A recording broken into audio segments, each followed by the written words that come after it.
Hello traders and welcome to the market opening preview on a Monday, October 19th, 2015. Traders, I'm coming to you live from Pattaya, Thailand, bright and early on a Monday morning. Beautiful blue skies, white sandy beaches, nice cool breeze, absolutely gorgeous today in Thailand. Traders, this is brought to you through FXCL Excellence in Trading. Please come visit us at fxclearing.com for your trading solutions. Cool website, a lot of opportunities there. Please go check it out. Traders, got a lot to talk about today. Got some 6 currency pairs to look at for trade plans and commentary, and we have well, we're going to talk about some indices and how the markets closed on Friday.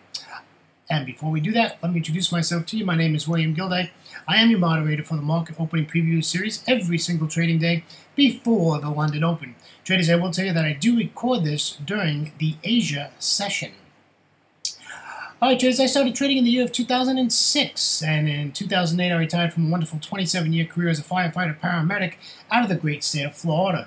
Traders, 9 days later, came to Thailand to celebrate my wonderful 27-year career.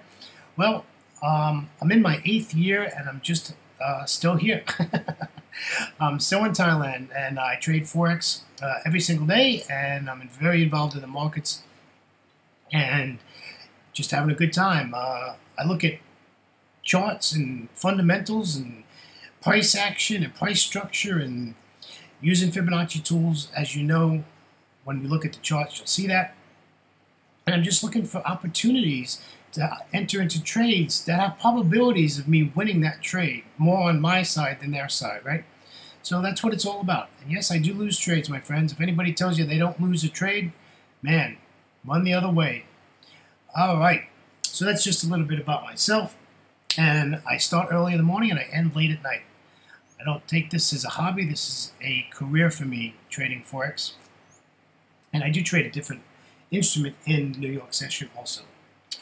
All right, let's get the risk disclaimer, legal stuff out of the way. Forex trading has a large potential rewards, but also a large potential of risk. You must be aware of the risks and be willing to accept them in order to invest in the Forex markets. Most of all traders, please do not trade with money you cannot afford to lose.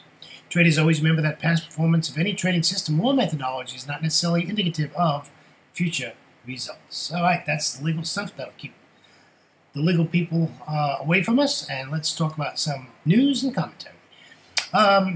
Pretty much we only have China data coming out in the Asia session today, and other than that, it's a pretty quiet trading day on a Monday, as usual, most of the time.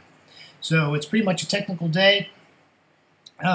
Commentary is we sort of like recouped on Thursday in the U.S., and we've regained our dollar strength. So our currency pairs have come back to trading the trend, you know, with dollar strength, especially on dollar pairs. So really, the trades we did on Friday, most of them worked out pretty well. I mean, you had to beat your charts, though. You know, you had to get out when it was time to get out. Some, you know, a lot of them didn't make it all the way to our take profit areas, but you could have made pips. So there was pips there to be made. Unfortunately, I did not trade New York on Friday, unfortunately. I had prior engagement. But New York really was a great trading session and would have gotten you to those pips that we were looking for. I'm looking for continuation of that this week. I'm looking for, you know, the dollar to continue its strength, and these pairs just continue in the trend. You know, remember, Forex doesn't move in a straight line, so I'm looking for the pullbacks, and I'm, you know, using my Fibonacci tool to make my entries and support and resistance, and, you know, basically what's going on is so important, you know, when you start looking at price structure and how you expect these pairs to react. So, like I said, we have data coming out. We have China data coming out. So, what I'd be looking at is I'd be looking at the Aussie dollar, Aussie yen, and maybe the Kiwi dollar. You know, but I'd be looking at the Aussie the most as far as a trade for this data coming out in China today. About an hour from now, but unfortunately this won't be on YouTube that quick. Internet's a little slow in Thailand on a Monday morning. All right, let's get over to some charts. This is euro dollar. Remember, these are 30-minute charts, traders, and we every candle on this chart is 30 minutes in duration. So let's take a look at this. This is still in a bearish mode. The trade plan did work out on Friday, but had to get out a little bit early. I was not in the trade. However, now we're in this nasty price action where we currently stand right now with that current candle. However, I want to sell this at this daily pivot. So I got it at 1366. I'd probably be looking at like probably 1295, somewhere in there. I'm sorry, that's not right. 1355 is where I'm looking at taking this. I want this below this daily pivot, and I need a really convincing bearish candlestick formation for me to take that trade. And I'd probably look for some confirmation. Now, I trade off a 30-minute chart, enter and exit, so I might jump down to a 15 just to make sure that we have this going in the right way. I always check my daily and 4-hour charts anytime before I take a trade in advance. Traders, you have to love your charts. I mean, if you're unhappy with your platform or your charts, man, change them. You have to be, I know it sounds crazy, but you have to be in love with your charts. Sitting in front of your charts has to be an enjoyable thing, not a not enjoyable thing. You can't be screaming and yelling at your computer because your charts aren't doing what you want them to do. So your charts are very important. My live charts, I color-coded my time frames. So if I'm on my 30-minute chart or my hourly chart, which I use the most, is my hourly, and I've got trend lines in there from the 4-hour chart, I have a magenta trend line on there. Well, that will tell me that that is a 4-hour chart. A gray line will tell me that's a daily, whether it's a trend line or a support line or resistance line. So I color-coded my chart, so I don't have to go back and forth. I know that these price levels are from what time frame, and it just helps so much. So you know where you're at if you're coming up to some areas, and then if you are coming up to those areas, of course, you go to that time frame and see what's going on. So you want to take this to the downside. Like I said, 1355, maybe another 10, 12 pips down, and we'll take this out at 1332. I know it's not a big trade. It's only a 30-pip trade, traders. But it's Monday with no data except for the data that's coming out. And that's not going to affect the euro dollar very much or at all. Okay? So we just want to continue the trend. Listen, if this pops up to the R1 and that 200 exponential moving average, the green line, great. That'll do us a favor. We'll just continue to take this to the downside. Okay? All right, let's move along. This is our pound dollar. I don't know what's wrong with this chart. I cannot get this pound dollar to let me type anything into it. So I don't know why I can't. I don't know what, this is the only chart that's giving me a hard time. Anyhow, it is the pound dollar.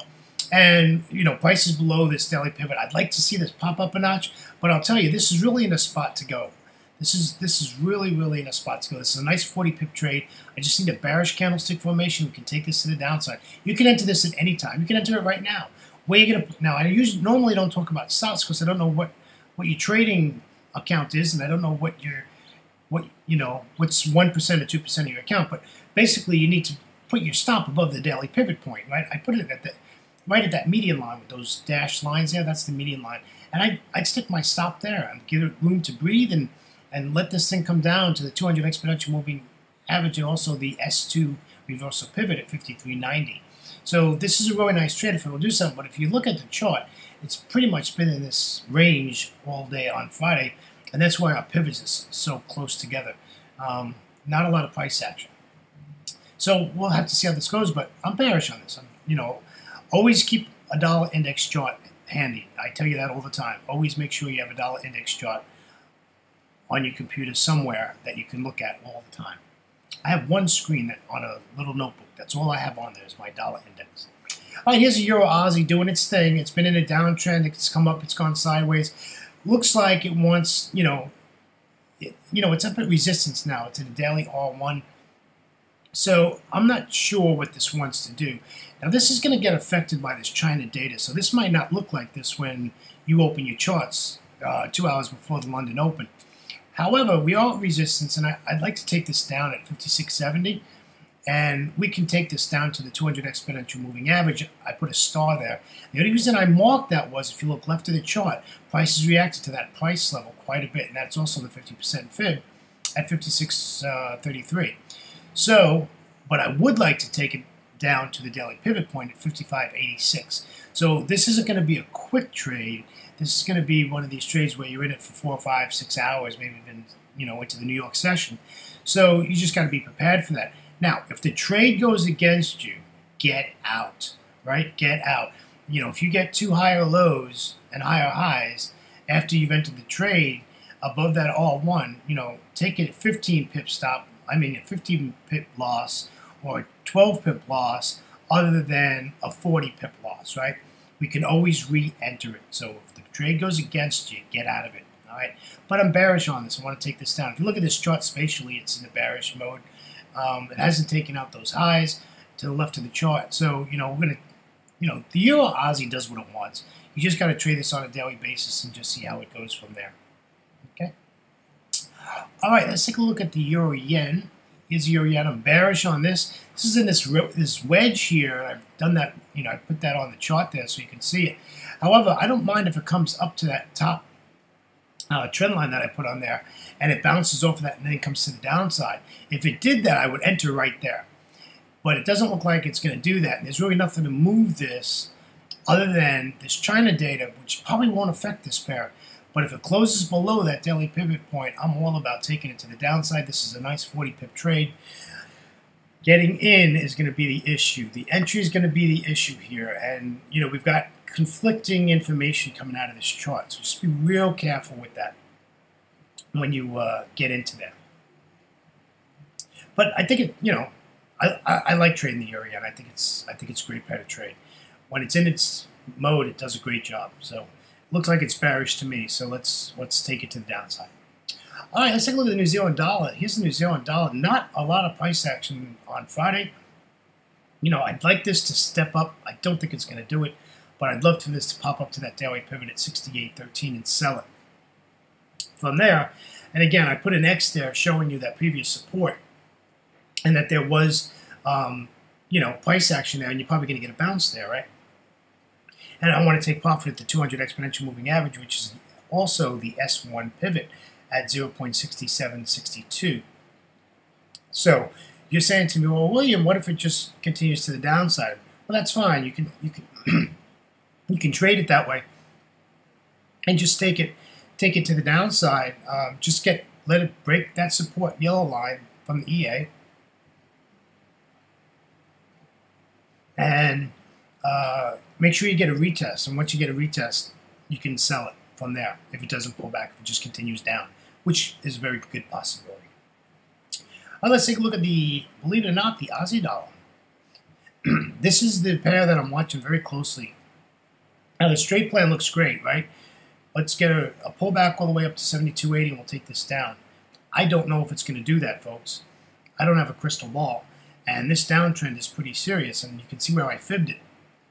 So, this is pretty tricky here. I'm not sure how this is going to work. But if you look at this, now your chart might not have it, but I have a gap here on my chart, right? I have a gap on my chart. So gaps get filled. So my thinking is that this is going to come back up, fill this gap, and maybe this dotted line will have to take our entry. We'll see. But I need a pullback. I don't want to sell it here, right? Unless it gets down below the S1, right? S1 pivot down here, and gives me a bearish candlestick after it breaks it, then I would sell it. And then now we're selling at resistance, right? So, but I'd rather get this pullback. And I want this gap to get filled. As small as it is, it's a tiny gap, but it's a gap, and gaps get filled. So we'd like to see this move back to the upside. And this data out of China can definitely do that.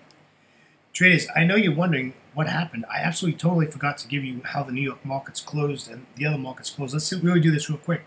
The Dow 30 closed up 0.43%. The S&P 500 closed up 0.46%. And the NASDAQ was also in the green at 0.34%. And the small cap 2000 was negative 0.18%. Going over to the Eurozone, the DAX was up 0.39%. The FTSE 100 was up 0.62%. The CAC 40 was up 0.59%. And the Eurostoxx 50 was up 0.81%. Traders, let's come on over to Asia. Remember, these countries are currently trading. The Nikkei 225 is down negative 0.85%. The S&P ASX 200 is negative 0.08%, just barely, and the China A50 is negative barely at 0.03%, and the Hang Seng is negative at 0.38%, and the Kospi is negative at 0.03%. However, just remember, these markets just opened a couple hours ago, so they haven't really kicked in yet, but they are all in the red in Asia. All right, traders, on behalf of myself, William Gilder, and our great friends at FXCL Excellence in Trading, I'd like to thank you for joining me on a Monday. Traders, have a great trading day, and we'll catch you in the next Asia session. And of course, the video will always be up before the London Open. Take care, traders, and always remember, trade smart and not hard. Take care now. Bye-bye.